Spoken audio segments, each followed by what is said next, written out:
warahmatullahi wabarakatuh. Ketemu lagi dengan saya Trisna Komarsari, masih tetap di channel Perawat Akademik.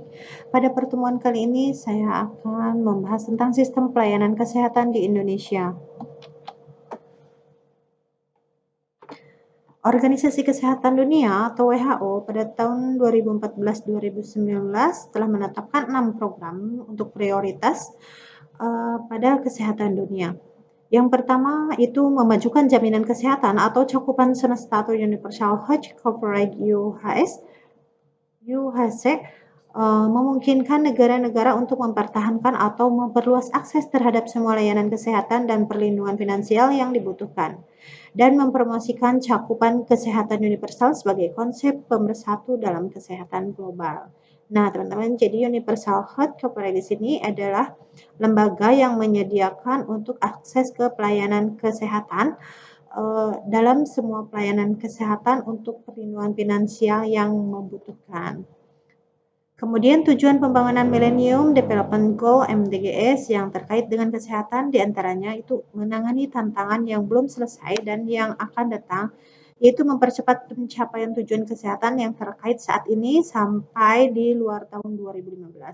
Untuk prioritas MDGs tahun 2015 ini mencakup penyelesaian pemberantasan poliomyelitis dan penyakit tropis yang terabaikan. Yang ketiga yaitu mengatasi ancaman penyakit tidak menular dan kesehatan mental atau kesehatan jiwa, kemudian kekerasan, luka, dan kecacatan. Kemudian selanjutnya di sini yang keempat, melaksanakan ketentuan peraturan kesehatan internasional tahun 2005, yaitu di mana kita memastikan bahwa semua negara dapat memenuhi persyaratan kapasitas yang ditentukan dalam peraturan.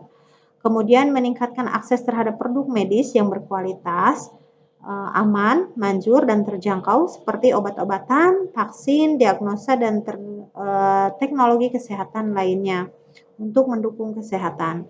Kemudian yang keenam, mengatasi determinan kesehatan sosial seperti ekonomi dan lingkungan sebagai sarana untuk mempromosikan hasil kesehatan dan mengurangi ketidakadilan kesehatan di dalam dan di antara negara-negara WHO. Nah, teman-teman bisa lihat di sini ada bagan atau di sini ada 17 tujuan atau indikator Sustainable Development Goal dari SDGs, diantaranya adalah untuk memberantas kemiskinan, kemudian menghilangkan kelaparan, meningkatkan kehidupan sehat dan sejahtera, kemudian pendidikan yang berkualitas, meningkatkan kesetaraan gender, kemudian memperbaiki air bersih dan sanitasi yang layak, kemudian memiliki energi yang bersih dan terjangkau oleh masyarakat. Yang kedelapan, memiliki pekerjaan yang layak dan pertumbuhan ekonomi yang pesat. Kemudian industri, inovasi, dan infrastruktur. Kemudian yang 10, berkurangnya kesenjangan. Yang ke-11, kota dan komunitas yang berkelanjutan. Kemudian konsumsi dan produksi yang bertanggung jawab. Nah, teman-teman, untuk konsumsi dan produksi yang bertanggung jawab di sini artinya adalah makan makanan yang yang aman dikonsumsi atau produksi makanan yang aman untuk dikonsumsi oleh masyarakat seperti tidak mengandung bahan pengawet, atau yang dapat merugikan tubuh gitu.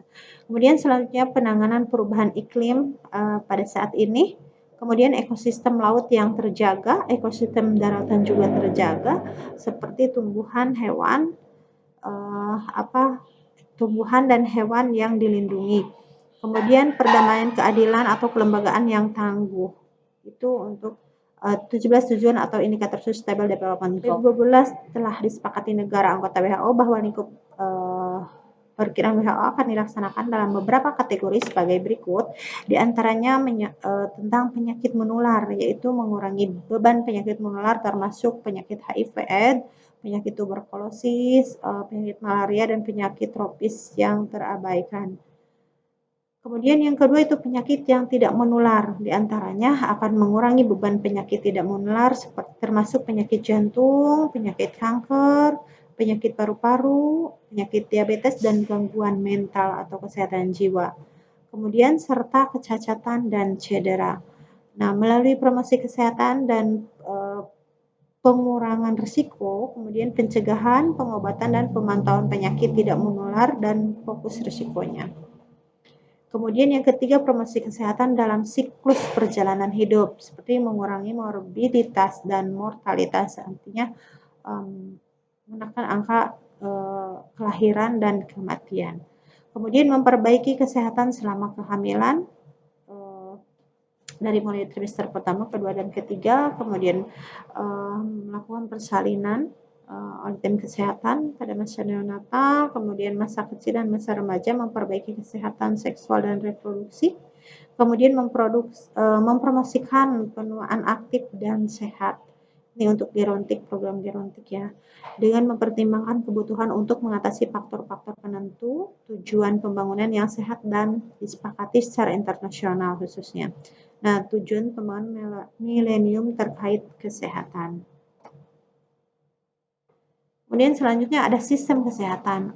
Di sini mendukung penguatan sistem kesehatan dengan fokus pada penyelenggaraan penyampaian layanan terpadu dan pembiayaan untuk mencapai jaminan kesehatan cakupannya. Cakupan semesta, yaitu memperkuat sumber daya manusia untuk kesehatan. Kemudian sistem informasi kesehatan memfasilitasi transfer teknologi. Kemudian mempromosikan akses terhadap teknologi kesehatan yang terjangkau oleh masyarakat, yang berkualitas baik, aman, dan berkhasiat, serta mempromosikan penelitian sistem kesehatan pada saat ini. Kemudian yang kelima, kesiapsiagaan, pengawasan, dan tanggapan, seperti mendukung kesiapsiagaan, pengawasan, dan respon yang efektif terhadap wabah penyakit yang sedang terjadi. Kemudian keadaan darurat kesehatan akut dan pengelolaan yang efektif terkait aspek kesehatan dari bencana kemanusiaan untuk berkontribusi terhadap keamanan kesehatan. Artinya dari bencana kemanusiaan ini, wabah penyakit yang terjadi secara luar biasa. Kemudian fungsi layanan, fungsi perusahaan, di sini kepemimpinan organisasi dan layanan corporate yang diperlukan anak menjaga integritas dan efisien dan berfungsinya dari WHO. Nah, teman-teman, kemudian di sini ada SDGs atau Sustainable Development Goal, yaitu disepakati pada saat pertemuan dunia pada tanggal 25 September 2015. Ini adalah agenda dari tahun 2030 untuk pembangunan berkelanjutan, atau yang disebut dengan Agenda for Sustainable Development atau SDGs, adalah kesepakatan pembangunan baru yang mendorong perubahan-perubahan yang bergeser ke arah pembangunan berkelanjutan yang berdasarkan hak asasi manusia, kemudian kesetaraan untuk mendorong pembangunan sosial, ekonomi, dan lingkungan hidup. Nah, SDGs ini diberlakukan dengan prinsip-prinsip universal atau integrasi dan inklusif untuk meyakinkan bahwa tidak akan ada seorang pun yang terlewatkan atau no one left behind. SDGs yang terdiri dari 17 tujuan dan 169 target tersebut. Nah, kemudian untuk alokasi SDGs dilakukan dengan 3 pendekatan pengusahaan.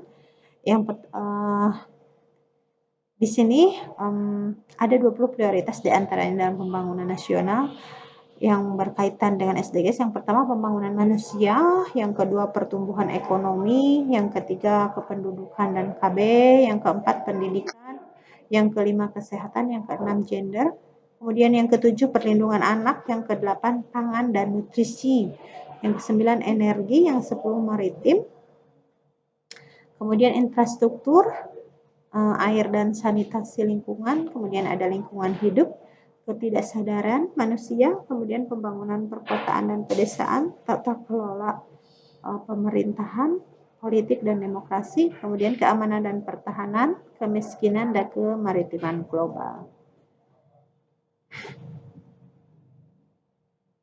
Selanjutnya, sistem pelayanan kesehatan di Indonesia. Kita lihat pada Perpres nomor 72 tahun 2012 tentang sistem kesehatan nasional, yaitu dinyatakan bahwa upaya kesehatan merupakan salah satu sistem kesehatan nasional dengan unsur-unsur subsistem upaya kesehatan yang terdiri dari upaya kesehatan, fasilitas pelayanan kesehatan, sumber daya upaya kesehatan, dan pengembangan dan pengawasan upaya kesehatan. Untuk upaya kesehatan di sini upaya sesuai dengan kebutuhan medis dan kesehatan. Terdapat 3 tingkatan upaya. Yang pertama ada upaya kesehatan tingkat pertama primer, yang kedua upaya kesehatan tingkat sekunder, dan upaya kesehatan yang ketiga yaitu tersier. Upaya kesehatan tersebut diselenggarakan secara terpadu atau berkesinambungan dan paripurna melalui sistem rujukan.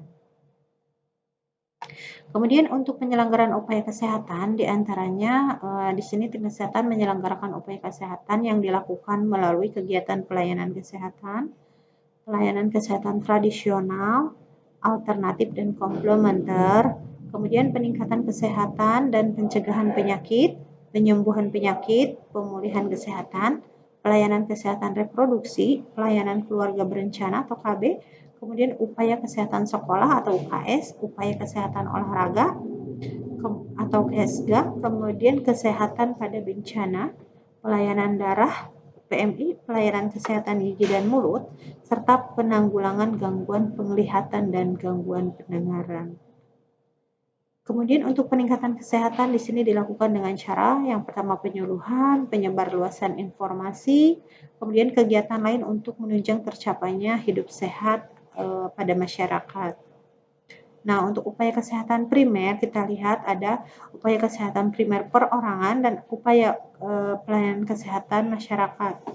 Ya, di sini untuk pelayanan kesehatan di mana terjadi kontak pertama secara perorangan sebagai proses awal pelayanan kesehatan dengan penekanan pada pelayanan pengobatan, pemulihan tanpa mengabaikan upaya peningkatan dan pencegahan termasuk di dalamnya yaitu pelayanan kebugaran olahraga ya dengan pelayanan hidup sehat. Nah, untuk pelayanan kesehatan masyarakat primer yaitu pelayanan peningkatan dengan pencegahan tanpa mengabaikan pengobatan dan pemulihan dengan sasaran diantaranya ada keluarga, kelompok, dan masyarakat.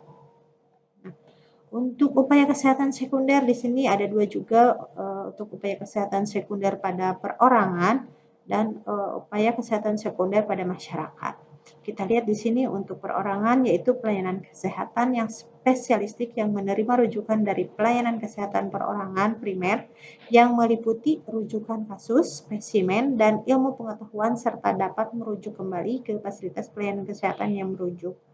Kemudian untuk upaya kesehatan sekunder pada masyarakat yaitu menerima rujukan kesehatan dari pelayanan kesehatan primer dan memberikan fasilitas dalam bentuk sarana dan teknologi serta SDM kesehatan serta yang didukung oleh pelayanan kesehatan masyarakat tersier. Nah, di sini adalah tanggung jawab dari Dinas Kesehatan Kabupaten, Provinsi dari secara teknisnya.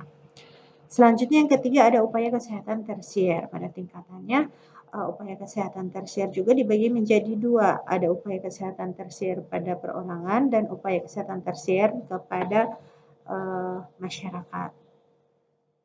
Nah, untuk upaya kesehatan tersier yaitu pada perorangan, pelayanan kesehatan perorangan tersier menerima rujukan subspesialistik dari pelayanan kesehatan yang berada di bawahnya, kemudian dapat merujuk kembali ke fasilitas pelayanan kesehatan yang merujuk. Pelaksanaan penyelenggaraan kesehatan perorangan tersier ini diantaranya adalah ada dokter spesialis atau dokter spesialis yang telah mendapatkan pendidikan khusus atau pelatihan yang mempunyai izin praktek dan didukung oleh tenaga kesehatan lainnya yang diperlukan. Kemudian pelayanan kesehatan perorangan tersier juga dilaksanakan bisa di rumah sakit atau di rumah sakit khusus dengan tipe A dan B, baik milik pemerintah daerah maupun swasta yang mampu memberikan pelayanan kesehatan terhadap masyarakat atau individu ya yang membutuhkan. Kemudian pelayanan kesehatan masyarakat tersier di sini yaitu pelayanan kesehatan masyarakat tersier menerima rujukan kesehatan dari pelayanan kesehatan masyarakat sekunder dan memberikan fasilitas dalam bentuk sarana, kemudian teknologi, sumber daya manusia kesehatan dan rujukan operasional serta melakukan penelitian dengan pengembangan bidang kesehatan masyarakat dan penapisan teknologi dan produk teknologi yang terkait. Untuk pelaksanaan pelayanan kesehatan masyarakat tersier diantaranya adalah ada Dinas Kesehatan Provinsi, unit kerja terkait di tingkat provinsi, Kementerian Kesehatan, dan unit kerja terkait di tingkat nasional. Nah, selanjutnya ada tingkat pelayanan kesehatan. Di sini untuk tingkat pelayanan kesehatan, yang pertama ada promosi kesehatan, yang kedua ada perlindungan khusus, yang ketiga ada diagnosa dini. Kita lihat untuk promosi kesehatan, yaitu pelaksanaan ini bertujuan untuk meningkatkan kesehatan agar masyarakat dan sasarannya tidak terjadi gangguan kesehatan. Nah, tingkat pelayanan ini meliputi pelaksanaan pendidikan kesehatan dalam rangka menyadarkan masyarakat agar akan paradigma kesehatan. Kemudian melakukan peningkatan status gizi, pemeliharaan sanitasi lingkungan, pemeriksaan kesehatan secara berkala, kebiasaan hidup sehat, atau mencuci hamakan benda-benda yang terkontaminasi oleh kuman, atau membersihkan benda-benda yang terkontaminasi oleh kuman. Kemudian pemeriksaan genetik dan menciptakan pergaulan sosial yang sehat. Kemudian tingkatan pelayanan kesehatan yang kedua yaitu perlindungan secara khusus atau specific protection, yaitu perlindungan khusus ini dilakukan dalam melindungi masyarakat dari bahaya yang akan menyebabkan penurunan status kesehatan atau bentuk perlindungan terhadap penyakit-penyakit tertentu atau ancaman kesehatan, seperti contohnya pemberian vaksin COVID-19 pada masyarakat dari mulai tahap 1, 2, 3 atau tahap 1, 2 dengan booster.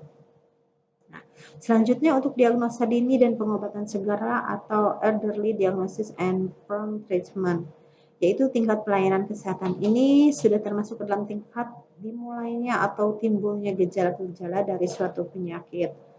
Kemudian tingkat pelayanan ini dilaksanakan dalam upaya pencegahan meluasnya penyakit yang lebih lanjut serta dampak dari timbulnya penyakit sehingga tidak terjadi penyebaran. Kemudian untuk tingkat pelayanan kesehatan yang keempat, diantaranya ada pembatasan kecacatan atau disability limitation. Pembatasan kecacatan ini dilakukan untuk mencegah agar seseorang atau masyarakat tidak mengalami dampak kecacatan akibat penyakit yang ditimbulkannya. Tingkat ini dilaksanakan pada kasus atau penyakit yang memiliki potensi kecacatan, misalnya penyakit hipertensi yang bisa menimbulkan kecacatan pada stroke ya. Kemudian rehabilitasi atau rehabilitation yaitu bentuk pelayanan ini dilakukan setelah seseorang yang proses penyakitnya telah berhenti atau sembuh dari penyakit. Pada tahap ini seseorang dipulihkan kesehatannya pada keadaan semula atau paling tidak berusaha mengembalikan seseorang pada keadaan yang dipandang sesuai dan mampu melangsungkan fungsi kehidupannya. Untuk rehabilitasi yang dilakukan meliputi fisik, mental, dan sosial.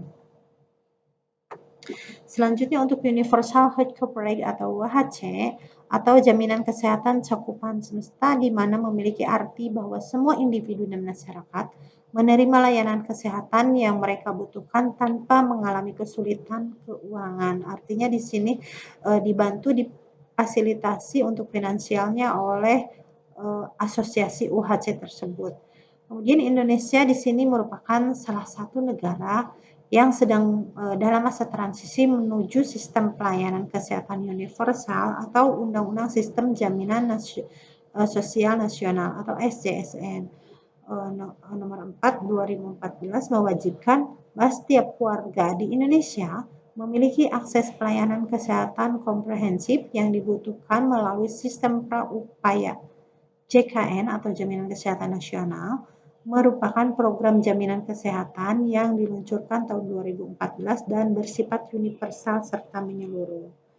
Nah, JKN ini meliputi penerima bantuan iuran atau PBI, JKN, dan bukan PBI, peserta meliputi orang tergolong terkait orang miskin dan orang tidak mampu, sedangkan peserta bukan PBI adalah peserta yang tidak tergolong fakir miskin dan orang yang tidak mampu, seperti pekerja penerima upah dan keluarganya, pekerja bukan penerima upah dan keluarganya, bukan pekerja dan keluarganya. Untuk pelayanan kesehatan masyarakat tersier di sini menerima rujukan kesehatan dari pelayanan kesehatan masyarakat sekunder dan memberikan fasilitas dalam bentuk sarana teknologi, sumber daya manusia dan kesehatan, kemudian rujukan operasional, serta melakukan penelitian atau pengembangan dalam bidang kesehatan masyarakat, kemudian penapisan teknologi dan produk teknologi yang terkait. Untuk pelaksanaan pelayanan kesehatan masyarakat tersier ini adalah untuk Dinas Kesehatan Provinsi, unit kerja terkait di tingkat provinsi, Kementerian Kesehatan, unit kerja terkait tingkat nasional. Kemudian untuk pelaksanaan pelayanan kesehatan masyarakat tersier menjadi tanggung jawab Dinas Kesehatan Provinsi dan Kementerian Kesehatan yang didukung dengan kerjasama lintas sektor. Kemudian selanjutnya ada tingkat pelayanan kesehatan, diantaranya adalah promosi kesehatan atau health promotion. Kemudian ada perlindungan khusus specific protection, kemudian diagnosa dini dan pengobatan segera atau early diagnosis upfront treatment, pembatasan kecacatan dan rehabilitation. Selanjutnya ada program Indonesia Sehat dengan pendekatan keluarga. Di sini sebagai program prioritas dari kesehatan masyarakat. Kemudian yang telah ditetapkan sasarannya yaitu untuk meningkatkan derajat kesehatan dan status gizi masyarakat melalui upaya kesehatan atau pemberdayaan masyarakat yang didukung dengan perlindungan finansial atau pemerataan pelayanan kesehatan. Nah, sasaran ini sesuai dengan sasaran pokok RPJMN 2015-2019 yaitu untuk meningkatkan status kesehatan gizi ibu dan anak, meningkatkan pengendalian penyakit, meningkatnya akses dan mutu pelayanan kesehatan dasar dan rujukan terutama di daerah terpencil, tertinggal, dan perbatasan. Kemudian meningkatnya cakupan pelayanan kesehatan universal melalui Indonesia Sehat dengan kualitas pengelolaan SISN kesehatan. Kemudian terpenuhinya kebutuhan tenaga kesehatan seperti obat-obatan dan vaksin. Kemudian meningkatnya responsivitas sistem kesehatan menurut Kemenkes RI 2015. Nah, konsep keluarga di sini memiliki beberapa 5 fungsi keluarga yang harus dilaksanakan. Di antaranya ada fungsi afektif, yaitu keluarga utama untuk segala sesuatu untuk mempersiapkan keluarga yang berhubungan dengan orang lain atau fungsi ini dibutuhkan untuk perkembangan independen psikososial anggota keluarga. Kemudian ada fungsi sosialisasi, itu proses perkembangan dan perubahan yang dilalui individu yang menghasilkan interaksi sosial dan belajar berperan dalam lingkungan sosialnya. Kemudian sosialisasi dimulai sejak lahir. Fungsi ini berguna untuk memberi sosialisasi pada anak, membentuk norma-norma tingkah laku sesuai dengan tingkat perkembangan anak dan meneruskan nilai-nilai budaya keluarga. Kemudian yang ketiga ada fungsi reproduksi, yaitu fungsi untuk mempertahankan generasi dan menjaga kelangsungan keluarga. Kemudian yang keempat ada fungsi ekonomi, yaitu berfungsi untuk memenuhi kebutuhan keluarga secara ekonomi dan tanpa mengembangkan kemampuan individu untuk meningkatkan penghasilan untuk kebutuhan keluarganya. Kemudian ada fungsi perawatan atau pemeliharaan kesehatan di sini untuk mempertahankan keadaan kesehatan anggota keluarga agar tetap memiliki produktivitas yang tinggi.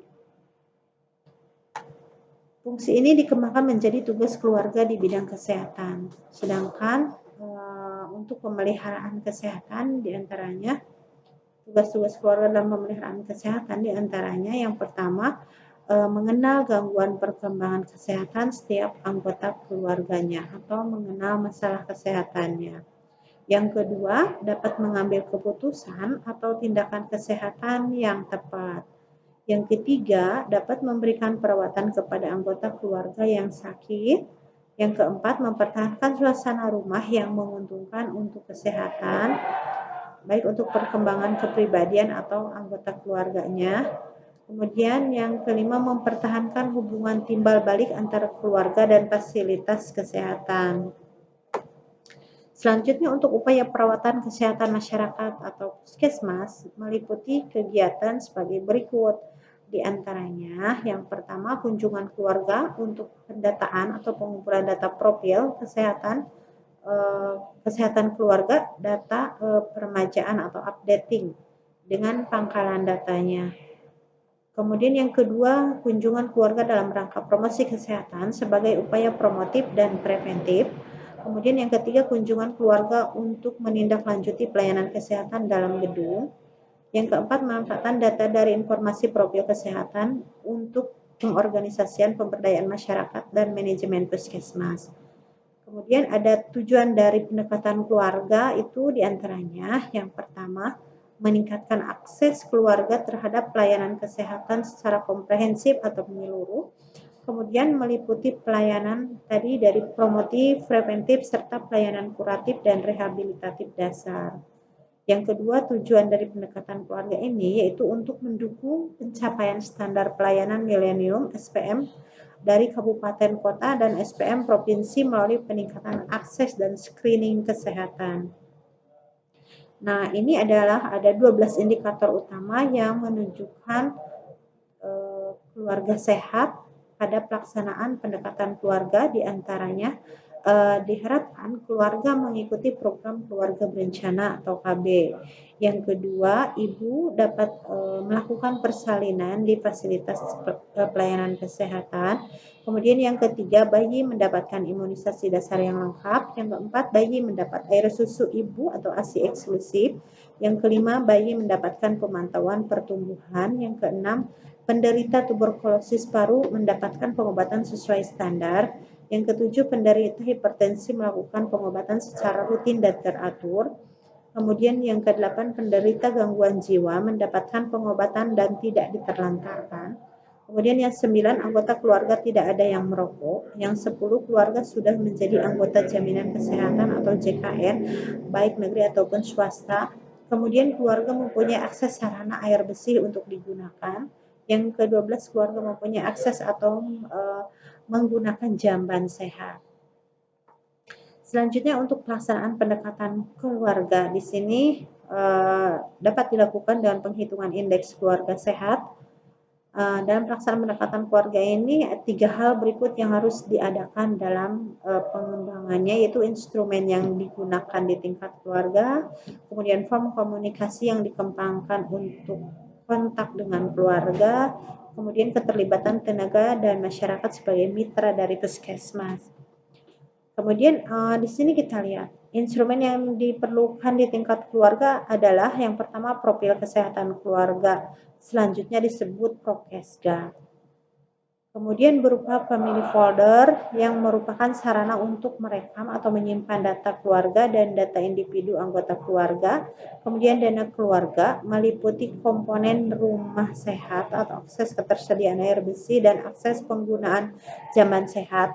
Kemudian data individu anggota keluarga mencantumkan karakteristik individu dari mulai umur, jenis kelamin, pendidikan, dan lain-lain, serta kondisi individu yang bersangkutan yang mengidap penyakit seperti hipertensi, tuberkulosis, gangguan jiwa, serta perilakunya seperti merokok, ikut KB, memantau pertumbuhan dan perkembangan balita, serta pemberian ASI eksklusif, dan lain-lain.